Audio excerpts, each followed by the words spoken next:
Musta mga idol? Magigising tayo ng sisiw. Tapos papakita ko pala sa inyo yung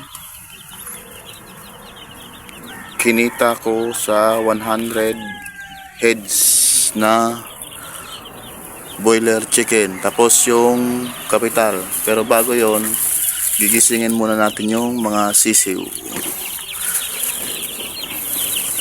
Dahan-dahan lang para hindi sila magulat.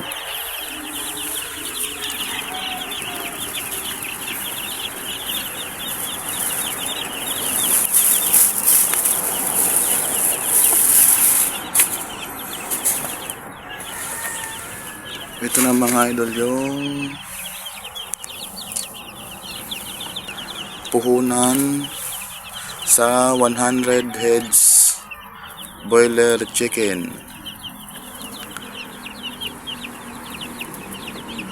Sisiw 100 heads, 58 pesos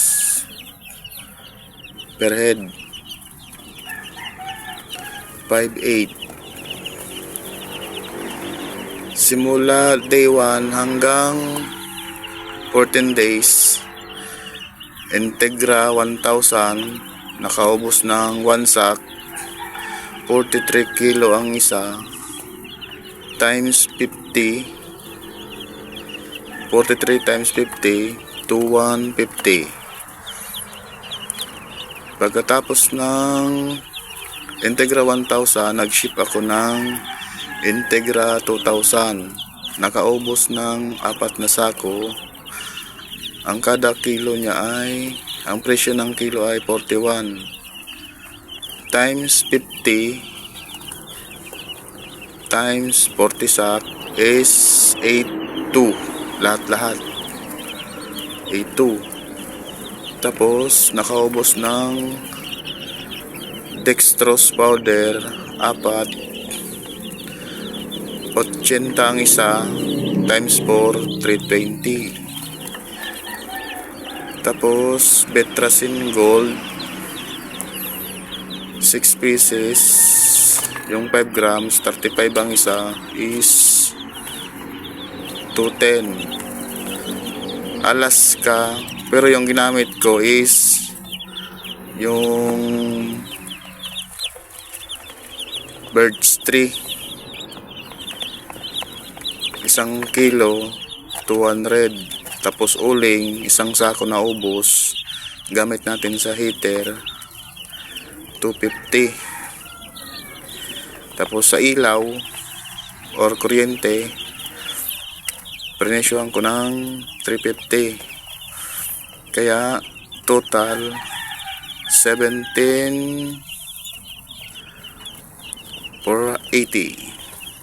Tapos yung kinita naman natin, cut muna natin. Tapos ito naman yung income ng 100 heads. May bumili ng 2 piraso, 50 kilos ay 150 per kilo buhay. Tumimbang siya ng 4 na kilo, 600. Nag-dress ako ng 50 pieces, 180 ang per kilo. Tumimbang yung 50 pieces, tumimbang siya ng 72 kilos, 12,960. Tapos may bumili ng 10 kilos na buhay, sa 150 is 1.5. Nasunda ng 14 kilos buhay ulit, 2.1.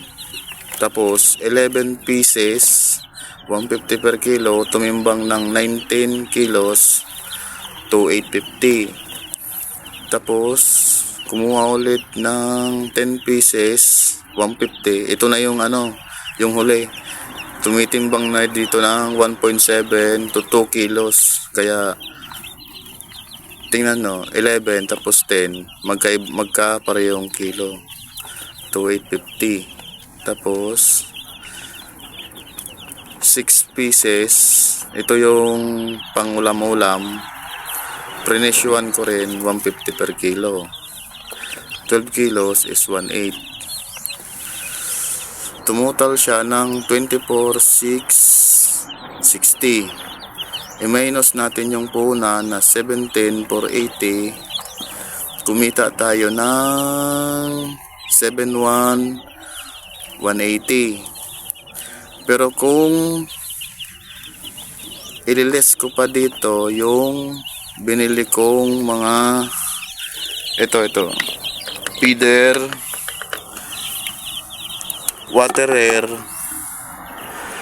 yon 8 water air, tapos feeder, ito sabi na natin 1,000, kaya kumita ako ng 6,000 good for 28 days.